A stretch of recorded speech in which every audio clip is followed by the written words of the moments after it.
ಎಲ್ಲರಿಗೂ ನಮಸ್ಕಾರ. ಅನ್ನಪೂರ್ಣೇಶ್ವರಿ ಅಡುಗೆ ಮನೆಗೆ ಸ್ವಾಗತ. ಇಲ್ಲಿ 2 ಲೋಟ ತೊಗರಿಬೇಳೆ ತೊಗೊಂಡಿದ್ದೀನಿ ಒಬ್ಬಟ್ಟು ಮಾಡೋಕ್ಕೆ. ಅದರಲ್ಲಿ ಪೌಡ್ರ್ ಹಾಕಿಟ್ಟಿರ್ತಾರೆ ಹುಳ ಬೀಳಬಾರ್ದು ಅಂತ. ಅದನ್ನು 2 ಟೈಮು ಬೇಳೆನ ಕ್ಲೀನಾಗೆ ಕೈಯಿಂದ ಕಿವುಚಿ ಪೌಡ್ರ್ ಹೋಗೋತನ 2 ಸಲ ಬೇಳೆನ ತೊಳ್ಕೊಬೇಕು. ನೋಡಿ, ನಾನಿಲ್ಲಿ 2 ಟೈಮು ಬೇಳೆ ತೊಳಿತಾ ಇದ್ದೀನಿ. ಈಗ ವರಮಹಾಲಕ್ಷ್ಮಿ ಹಬ್ಬ ಸ್ಟಾರ್ಟು. ಮುಂದಿನ ವಾರದಲ್ಲಿ ವರಮಹಾಲಕ್ಷ್ಮಿ ಹಬ್ಬ ಇದೆ.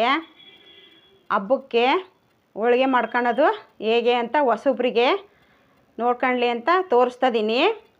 ಇಲ್ಲಿ ನೋಡಿ, ನಾನು ಇಲ್ಲಿ ಒಲೆ ಮೇಲೆ ಬಿಸಿನೀರು ಕಾಯಕ್ಕಿಟ್ಟಿದ್ದೆ. ಅದಕ್ಕೆ ಬೇಳೆ ತೊಳ್ಕೊಂಡಿದ್ನೆಲ್ಲ ಅದನ್ನು ಹಾಕ್ಕೊಂಡೆ. ಇದಕ್ಕೆ ಸ್ವಲ್ಪ ಆಯಿಲ್ ಹಾಕೋಣ.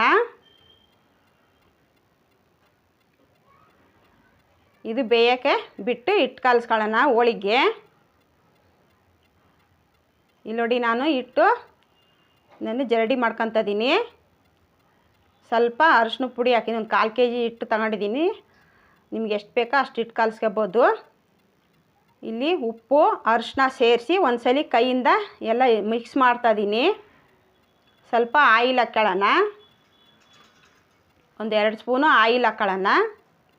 ಇದನ್ನ ಒಂದ್ಸಲಿ ಕೈಯಿಂದ ಮತ್ತೆ ಕ್ಲೀನಾಗೆ ಕಲಸಿ ಸ್ವಲ್ಪ ನೀರು ಹಾಕ್ಕೊಂಡು ಹಿಟ್ಟು ಕಲಿಸ್ಕೊಳ್ಳೋಣ. ಇದು ಹಿಟ್ಟು ಚಪಾತಿ ಹಿಟ್ಟಿಗಿಂತ ಸ್ವಲ್ಪ ಮೆತ್ತಗಿರಬೇಕು, ಗಟ್ಟಿ ಇರಬಾರ್ದು ಹೋಳಿಗೆ.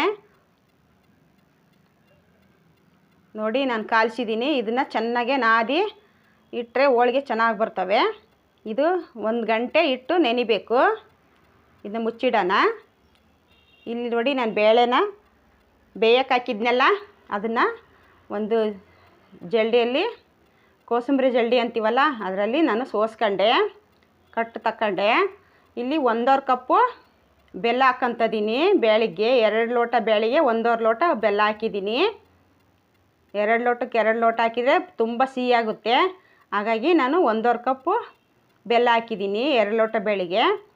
ಇಲ್ಲಿ ಸ್ವಲ್ಪ ಏಲಕ್ಕಿ ಪುಡಿ, ಸ್ವಲ್ಪ ಶುಂಠಿ ಪುಡಿ ಹಾಕ್ಕೊಂಡೆ.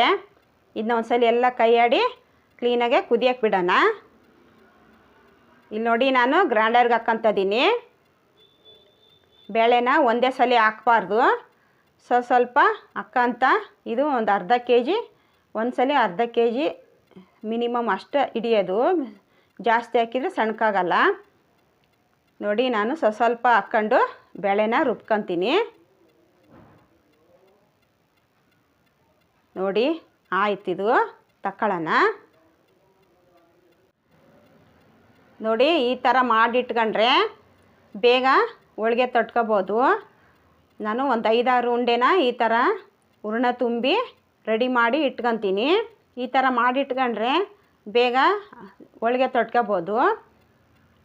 ನೋಡಿ, ಈ ಥರ ಹೂರಣ ತುಂಬಿ ಈ ಥರ ಒಂದು ಪ್ಲೇಟಿಗೆಲ್ಲ ಹಾಕ್ಕೊಂಡು ಇಟ್ಕೊಂಡ್ರೆ, ಒಂದು 5-6 ಮಾಡಿ ಇಟ್ಕೊಂಡ್ರೆ ಹೋಳಿಗೆ ತೊಟ್ಟಕ್ಕರ ಕೈ ಅಗಲೆಲ್ಲ ತಗೊಳಂಗಿರಲ್ಲ, ಕೈಗೆ ಹತ್ತತ್ತೆ ಅನ್ನಂಗಿರಲ್ಲ. ಒಂದ್ಸಲ ಈ ಥರ ತುಂಬಿ ಇಟ್ಕೋಬೇಕು. ಇಲ್ಲಿ ಹೋಳಿಗೆ ಎಲೆ ಅಂತ ಸಿಗುತ್ತಲ್ಲ ಅಂಗಡಿಗೆ, ಅದನ್ನು ತಗೊಂಡ್ರೆ ಚೆನ್ನಾಗೆ. ಇಲ್ಲಿ ನನ್ನ ಹತ್ರ ಖಾಲಿ ಆಗಿದ್ವವು, ಹೋಳಿಗೆ ಎಲೆ ಇದ್ದಿಲ್ಲ ಮನೆಯಲ್ಲಿ, ಹಳೇದಿತ್ತು, ನಾನು ತೆಗೆದಾಕಿದ್ದೆ. ಹಾಗಾಗಿ ನಾನು ಬಾಳೆದೆಲೆ ಮೇಲೆ ಮಾಡ್ಕೊತಿದ್ದೀನಿ. ಇಲ್ಲಿ ನೋಡಿ ಎಷ್ಟು ಚೆನ್ನಾಗಿ ಬಂದಿದೆ. ಹೋಳಿಗೆ ಎಲೆ ತಗೊಂಡ್ರೆ ಇದಕ್ಕೂ ದೊಡ್ಡ ಸೈಜ್ ಬರ್ತವೆ. ನಾನು ಬಾಳೆದೆಲೆಯಲ್ಲಿ ಮಾಡ್ತಾಯಿದ್ದೀನಲ್ಲ, ಹಾಗಾಗಿ ಚಿಕ್ಕ ಬಂದಿದ್ದಾವೆ. ಯಾಕಂದರೆ ಬಾಳೆದೆಲೆಯಲ್ಲಿ ಹಿಂದೆ ದಿಂಡಿರುತ್ತೆ, ಅದು ಗುರುತು ಬೀಳುತ್ತೆ ದೊಡ್ಡ ಮಾಡ್ಕೊಳಕ್ಕೆ ಹೋದರೆ.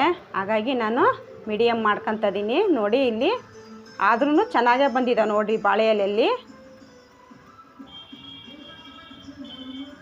ಇಲ್ಲಿ ಸ್ವಲ್ಪ ಆಯಿಲ್ ಹಾಕ್ಕೊಂಡು ಇದನ್ನ ತಿರುವಾಕೋಣ.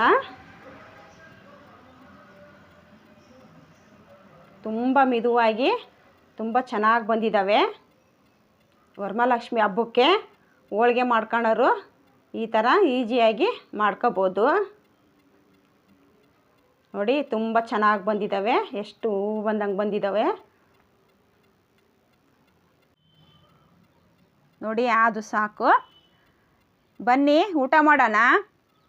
ಇಲ್ಲಿ ನಾನು ಹೋಳಿಗೆ, ಸೀಕರಣಿ, ಕೋಸಂಬರಿ, ಹೀರೆಕಾಯಿ ಬೋಂಡ, ಹಪ್ಪಳ ಸಂಡಿಗೆ ಎಲ್ಲ ರೆಡಿ ಮಾಡಿದ್ದೀನಿ. ಬನ್ನಿ ಊಟ ಮಾಡೋಣ. ನಿಮಗೆ ಹೋಳಿಗೆ ಸಾಂಬಾರು ಬೇಕಂದರೆ ನೆಕ್ಸ್ಟ್ ವಿಡಿಯೋದಲ್ಲಿ ನಾನು ಮಾಡಿ ತೋರಿಸಿದ್ದೀನಿ. ಆ ವಿಡಿಯೋನು ಒಂದ್ಸಲಿ ಹೋಗಿ ನೋಡ್ಕೊಂಬನ್ನಿ.